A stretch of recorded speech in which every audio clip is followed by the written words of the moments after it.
Shanti, and a very warm welcome to all of our listeners. We've reached the end of this very special series called Eco Yogis, and today's episode is dedicated to the World Environment Day. I'm Ananya, the youth representative of the Environment Initiative at the Brahma Kumaris Australia Special Interest Group. Today I have with me a very special guest, Sister Jayanti, who's been with the Brahma Kumaris for last 53 years. She's an emissary of peace, and her vision is truly global, and her practice is very spiritual. She's got a beautiful message to give to the world. Sister Jayanti, she's the NGO representative of the Brahma Kumaris to the United Nations Geneva. Sister Jayanti, welcome to this. Thank you. I'll start with a very simple question, perhaps. Meditation or spirituality is a term that attracts a lot of people today in the world, where we see it is almost necessary.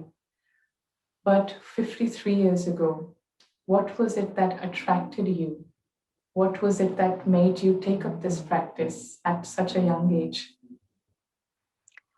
I had many choices in front of me, and I realized that I lacked the wisdom with which to be able to make the right choice, one that I'd be able to live with in the future for the rest of my life, because that's the age when you're deciding not just about career, but about family, your future life and how it's going to unfold. And because of the several choices, they say that when you've got too much choice and not enough wisdom with which to make your choice, that's the recipe for stress. And so I was experiencing that a little. And so I took time out to spend time in India. And the atmosphere of India, the vibrations of India, after a few months made me realize that India had something very special to offer that I couldn't find abroad, and that was the spiritual teachings. And so I began my journey. That's wonderful. The Brahma Kumaris spiritual movement started in 1936, and you got connected with it a few years after that, a few decades after that, I'd say. And the Brahma Kumaris Environment Initiative, that started in 2009. And you were very involved in it for the beginning of that initiative. And there were a lot of people asking you why you were doing what you were doing and what was that interested you to invest so much time into this environment initiative. So can you share a little bit about that? It was when the Earth Charter was being crafted in Geneva in the 80s that I realized that the foundation for the care and respect for the earth and how it is we treat the earth and what it is the future holds all depends on spirituality. Most people at that time weren't making that connection, but from my own spiritual practice, I could see that there was a very direct connection of respect for the earth, love for all creatures, and so on. And all that was based on spirituality. And so that made me aware of that linkage, and it really gave me that passion to be able to try and do something for the earth. I really like the word that you used, passion, to do something. And that's probably the start of anything incredible about to happen. Can you also share a little bit about your role in this initiative, in the Environment Initiative by the Brahma Kumaris? Through the first period of the 21st century, or even the end of the 20th century, I wasn't so involved for a short time. But when Copenhagen was hosting the climate change conference in 2009, I again got involved in that, being in Europe.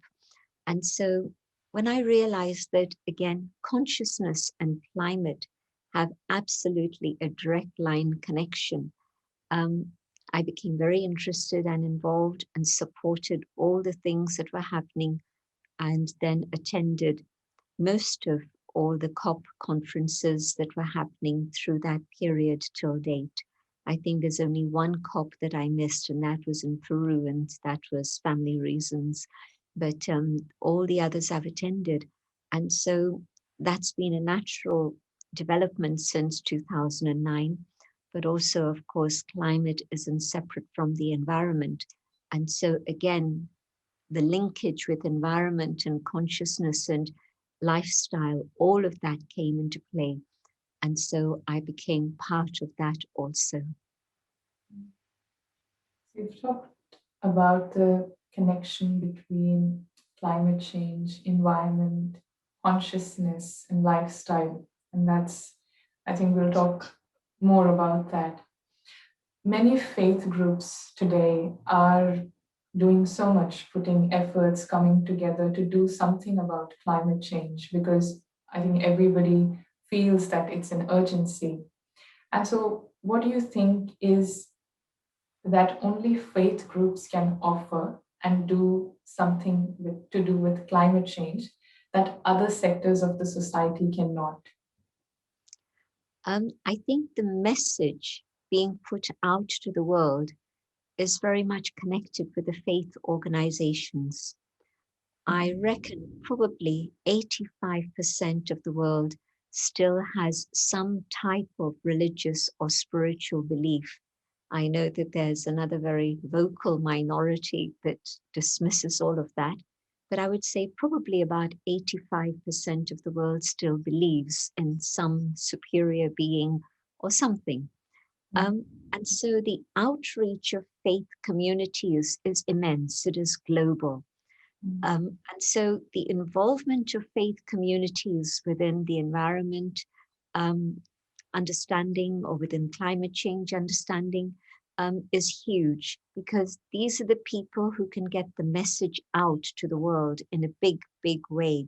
And I think that is what has been happening over the last maybe 10 years or so. Earlier on, it wasn't so strong, but over the last 10 years, maybe it has been pretty strong. But then if I come back to the spiritual, the philosophical side, I see how faith organizations offer people hope. If you keep up with the news of climate change and the environment, you keep hearing about more and more species being extinct. You hear about the glaciers melting and the meltwater causing the rise in the oceans. And of course, the small islands being put at peril because of this. So you begin to see that things are moving faster than anybody had ever imagined. And the signal is that there has to be a change of lifestyle. You cannot carry on like this. And so the faith groups have a formula by which people can actually develop that inner power to be able to make the shift in their lifestyle. And until that happens and people change their habits of eating, of drinking, of whether it's transportation or fashion, all of these things coming into lifestyle. And it's only really spiritual teachings that enable people to have the willpower and the commitment to let go of the things that have created this ecological crisis and climate change, or things are just going to get worse and worse. That truly makes sense to me now, to understand that lifestyle and our habits that we've created, the way to change them is through willpower and increasing inner power. And faith plays a very big role, as you said, it offers hope. That's wonderful to know. What do you think is the desire or the vision that Brahma Kumaris hold for the environment arena? The vision that I have is a true human transformation and our behavior transformation. Together, we'll be able to create a world which is fresh and green and fertile in which humans and all forms of life are able to live together in harmony, in which humans respect the earth and all its creatures. And so we're able to transform the situation from this very dire condition in which there's desertification and all sorts of crazy things happening that should never have happened to the earth. And we're able to rebuild and come back to a state in which the earth is again welcoming us instead of fighting us. At the moment, we've been fighting nature, and now nature is retaliating. And you see all the drastic climate events that keep happening across the world. Time for change, but the change has to be in me. And then together, collectively, we can create a better world. This is really, truly a time for change. And it's lovely to hear what you have to share. And I believe that you've been part of so many conferences, so many interviews and discussions on climate change and the environment and creating a better future. There's one interview, specific interview that you had with Jem Bendel, where he talks about the need of deep adaptation. And as you said, changing lifestyle, changing habits, because we can talk a lot, but it has to come in action. Where do you see the position of Brahma Kumaris in making the future better, making the environment better, and globally creating an impact? The basic concept of spirituality is to be able to know the self, know the creator, and know my relationship with others and earth also. And so, first step, spirituality is explaining to me how to maintain my own inner state of self-esteem and dignity. And when I learn to do this, then I'm able to give dignity to others, respect other human beings and their way of life, and is the foundation for having peace in the world. And when there's peace in the world and we learn to collaborate together, cooperate together, then we're going to be able to pull our resources together so that we are not fighting other species, but we're able to learn to live in harmony with all the species of the earth. And then, because I have learned about self-esteem and respecting myself, I can extend that out to other creatures. So I'm not killing them for the sake of food, but rather I'm working with them in harmony. But also I respect the earth and the laws of nature. And so I'm able to follow the system of nature and come back into harmony with nature. And so the Brahma Kumaris are actually offering a solution that can bring about transformation in the way in which we treat the earth and restore the earth to its original state of well-being. The earth is now depleted. It has no energy. It has no strength left within it. And all the elements is like a struggle every day for survival for many, many people. And of course, when nature gets angry, then you see the tornadoes and the hurricanes, which come now at a faster pace than they ever did before. And so it feels as if nature is fighting us.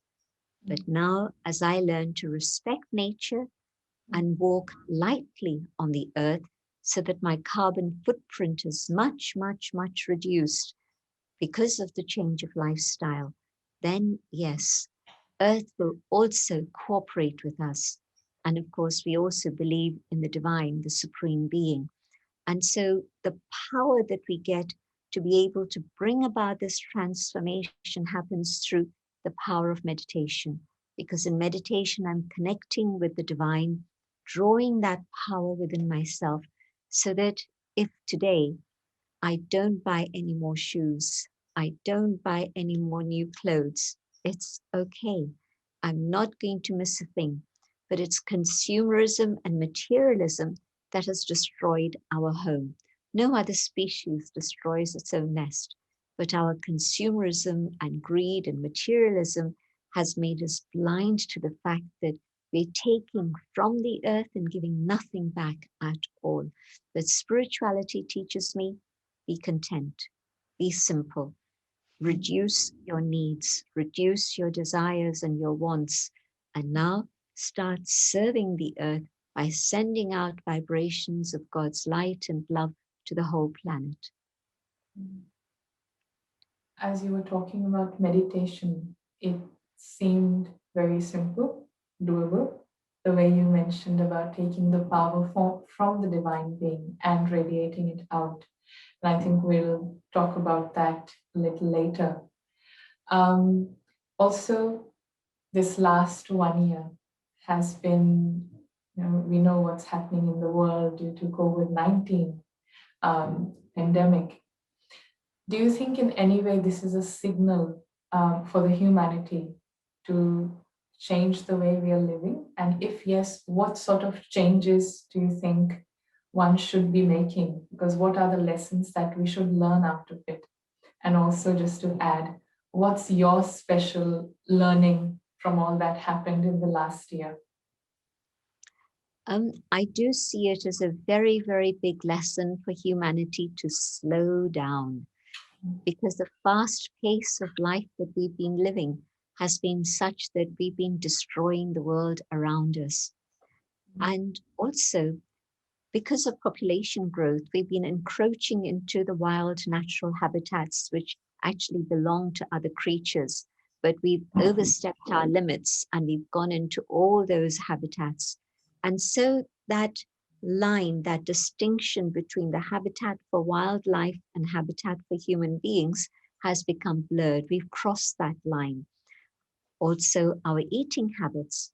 Now, nobody's quite sure how COVID-19 jumped from animal species to the human species, but the crossover seems to be A, the habitat, but B, eating the animals.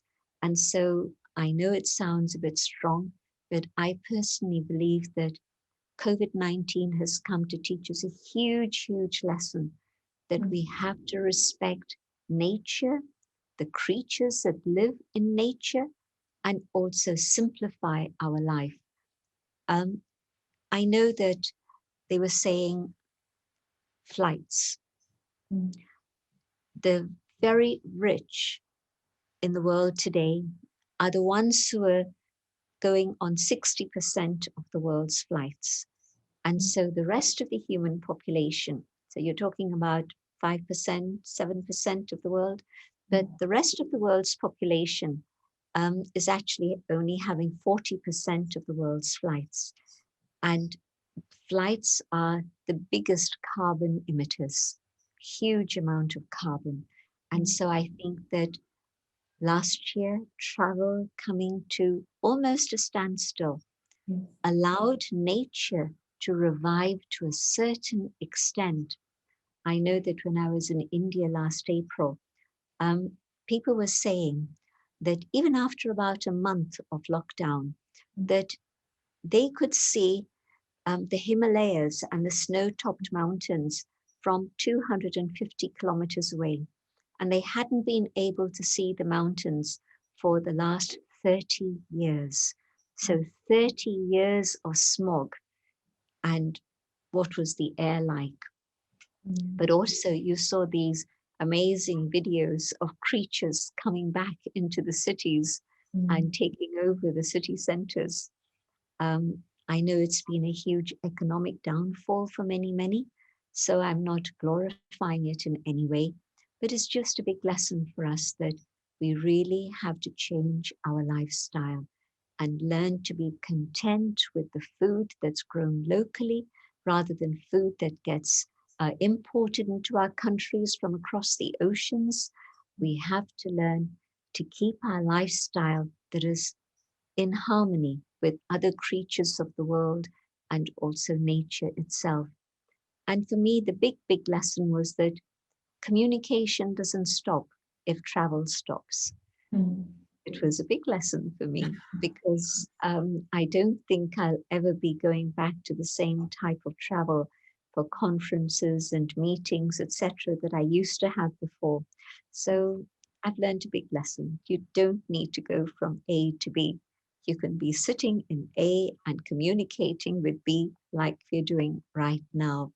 And Mm, so I think that I've learned the lesson that COVID taught me, but also technology supported us. mm, Technology has been amazing in being able to cross the oceans without all the carbon footprint. So mm. that's been my personal learning. Thank you for sharing that. Thank you. Um, when you talked about changing lifestyle, adapting, being contented, not adapting something new, but being contented in what we have. I think for many of the listeners, we have many people say, I agree to that. I agree that vegetarian diet is good, and I agree that this is good and this is that. But we realize that we don't have the power to do that. Somewhere we sort of make it an excuse that, yeah, I know it's right, but I just can't do it. So, what do you say, or how do you, what are the suggestions to create something new, to create, to adapt to a new lifestyle, new way of living? What are some of the steps that one can take when I know I want to do this, I'm not able to do this, and I know I am the cause? So, what do I do in that situation? Okay, just want to add a little thing to what you said earlier on. We're recommending, or at least let me take it personally, I would recommend not just vegetarian diet, but vegan diet, Mm, um, diet that's totally plant-based, because I think that dairy farming and um, beef farming go together very closely. We're not going to discuss that subject now, and people can find out more about it. There's a huge amount of information available now. So I just wanted to add that. But yes, I want to change, and I don't have that power. Let me learn to meditate, mm, because meditation is the way to develop my inner will, to draw power from the divine so that I have the capacity to be able to adjust and do what is needed for myself, for my own health, my spiritual progress, but also it's good for the environment. So, all these factors, um, again, I'm not going to go into the detail of how vegetarian or vegan diet is good for health and the environment. There's a lot of information you can get. But I want to say that simplicity, it's not so easy to say, well, I don't really need another pair of shoes. mm, I don't really need another handbag or a bag or mm, new set of clothes, whatever, whatever. How do I come to that inner state of contentment? mm, And I have another question for you before I answer that. When I buy a new pair of shoes, how long does the contentment last from that? Or I buy a new car, how long does that contentment last? Only until the shoes would be the next time I go out shopping and I see something very lovely that I really want.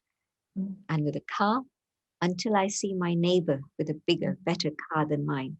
Then I say, well, this isn't good enough. I want something like that. So we get so easily distracted by all the things that we see. And we think that that's going to bring me happiness. That's going to make me content.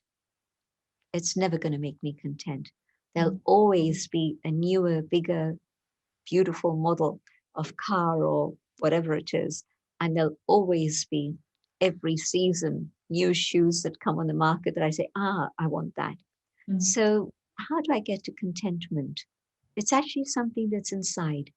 It's mm, not something that I can cultivate by going out there and going shopping. mm, It's never going to happen. But when I go deep inside, I can connect with the inner peace that a soul has as its natural state of being that I've forgotten about. When I connect with that inner being, I feel that state of inner fulfillment of love and joy, in which I say, I've really got everything that I need.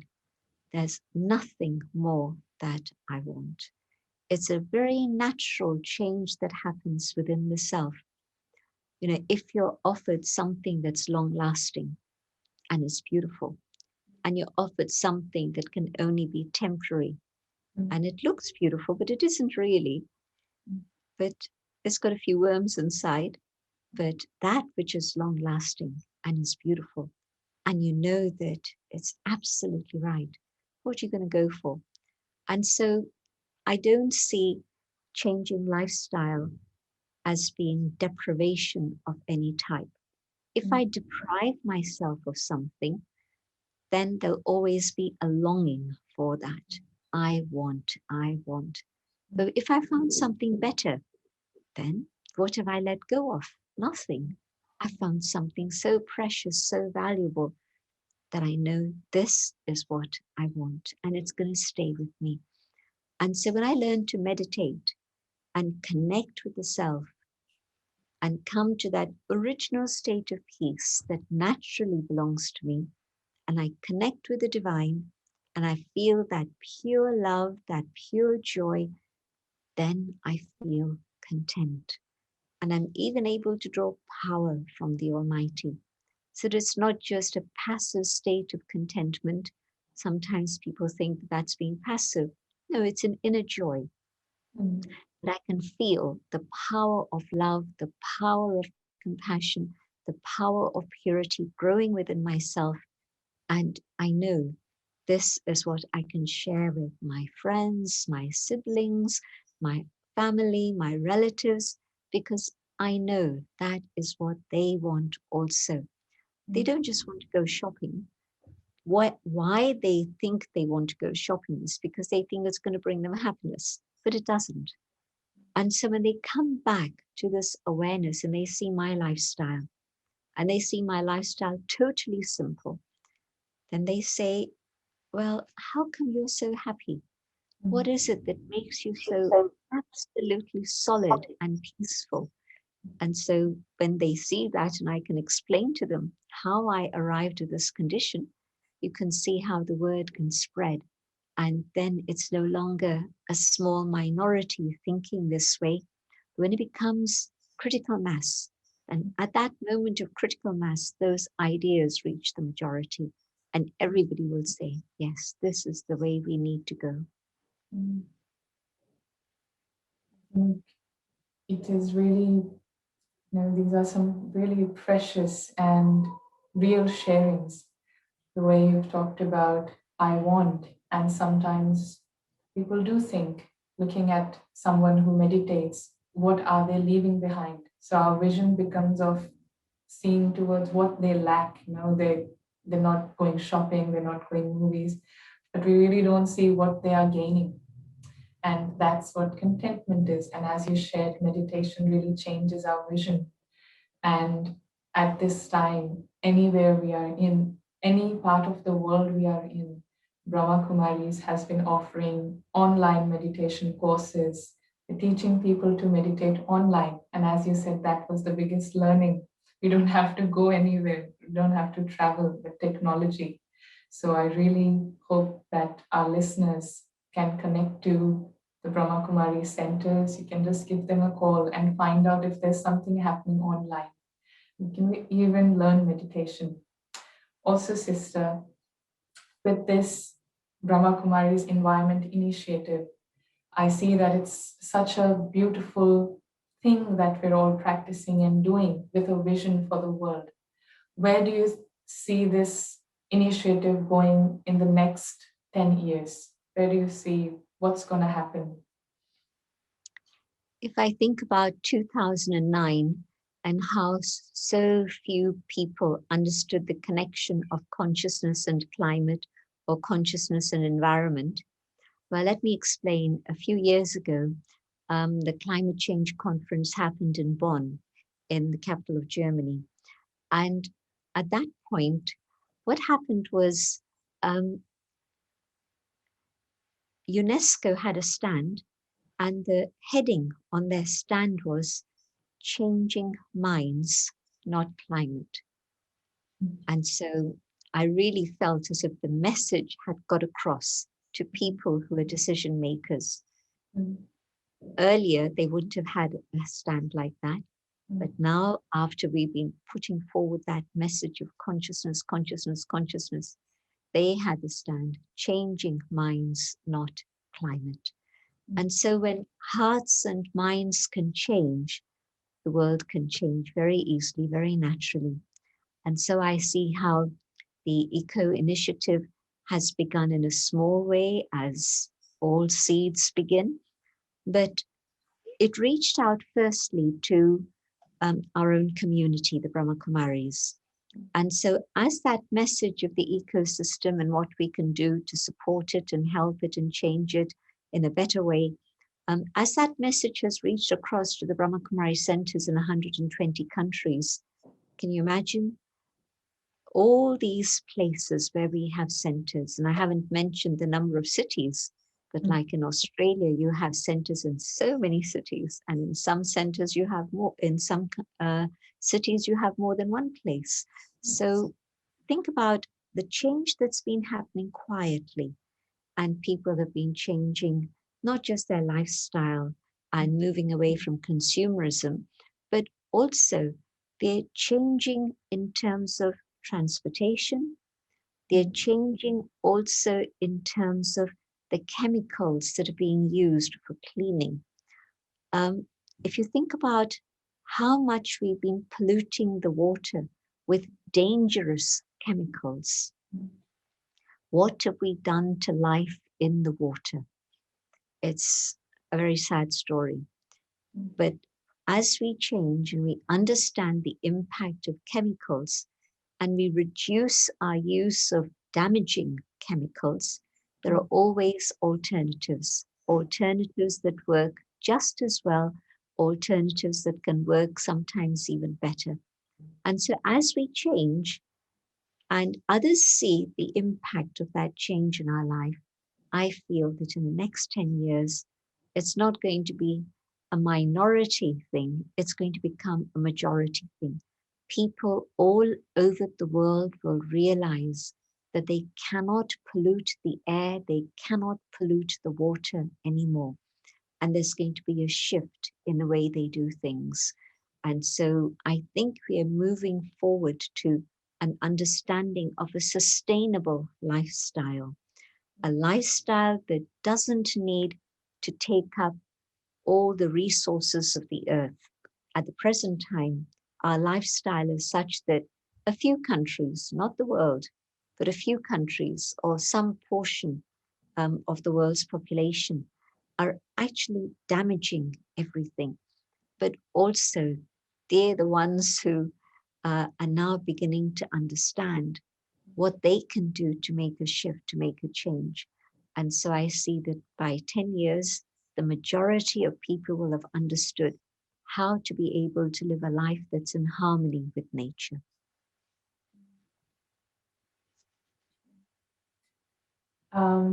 In this series of interviews, we've asked all our speakers to give us a little challenge or an activity to all of our viewers that we can practice specifically to heal the nature. And as you said, come in harmony with the nature, feel connected. And as we're leading up to the World Environment Day, is there any activity that you might suggest to all our viewers? I would say, think about one change you can make in your life.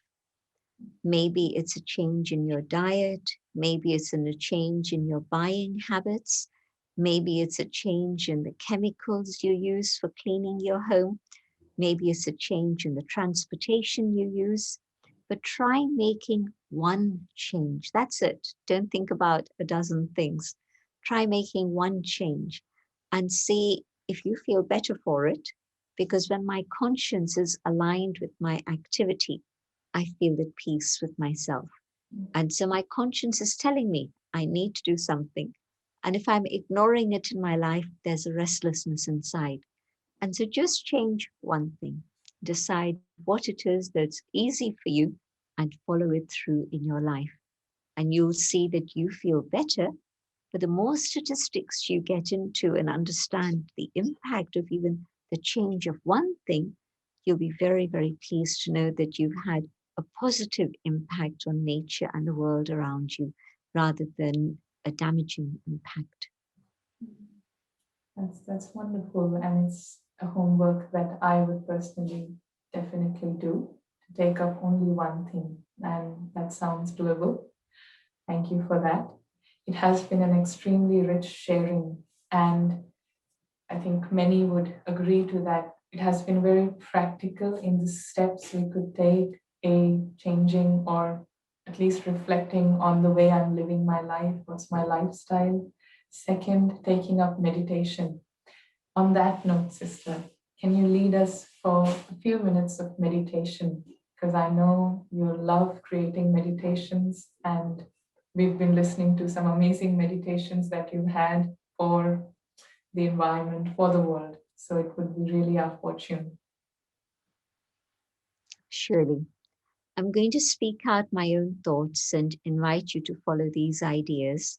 And you don't have to do anything, but just follow those ideas with your mind.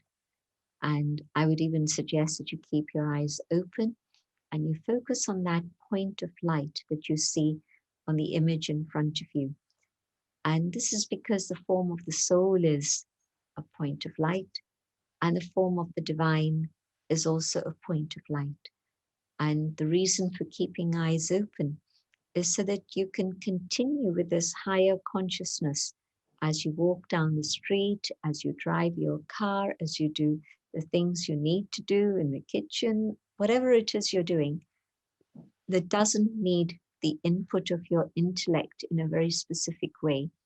Just let the mind connect with the divine, connect with the inner being, and send peace to the world as you walk along, as you drive along, whatever it is you're doing. Sitting quietly,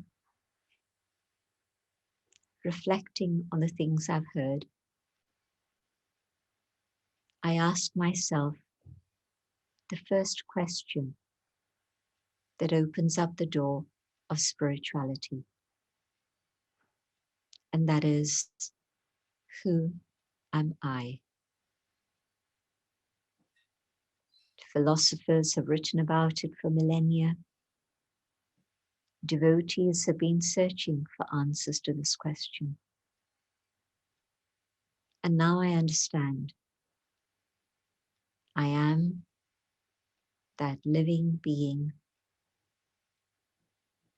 the conscient energy in the center of the forehead.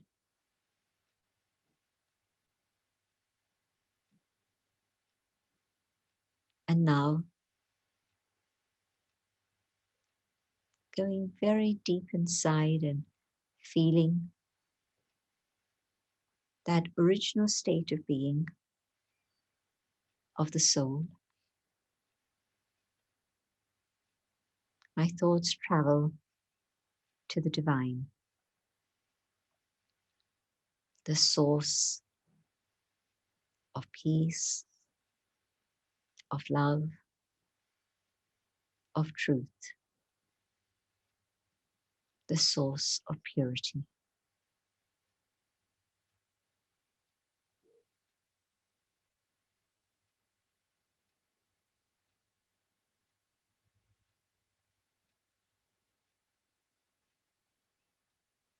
As I fill myself with these qualities, I realize that they're not only for me, for these qualities reaching out into the world. And a human being who had lost peace, as they feel these vibrations touch them, they will feel peace and the hope for the future. These vibrations reach out and touch all the different creatures of all the variety of species on our planet, and peace and love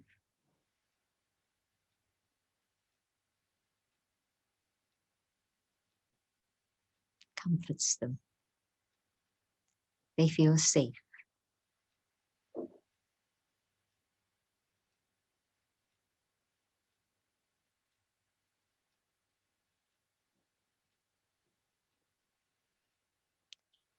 These vibrations reach out to all the plant life, to even the elements of nature, the earth, the air, the water, fire, and ether.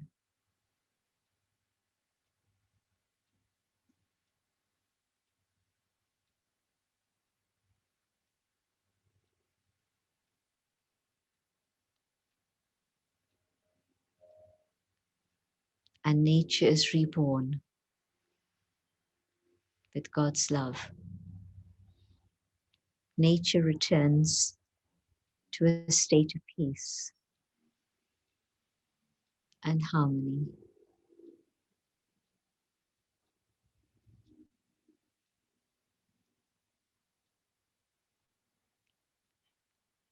Om Shanti. Om Shanti. Thank you, everyone. Thank you, Sister Jayanti, especially for sharing your wisdom. Thank you to all our viewers and listeners. And most importantly, if we really start applying the practices that Sister shared, we are helping the nature to heal. Thank you so much. Om Shanti. See you soon. Thank you for your questions, and thank you to all the viewers. Om Shanti.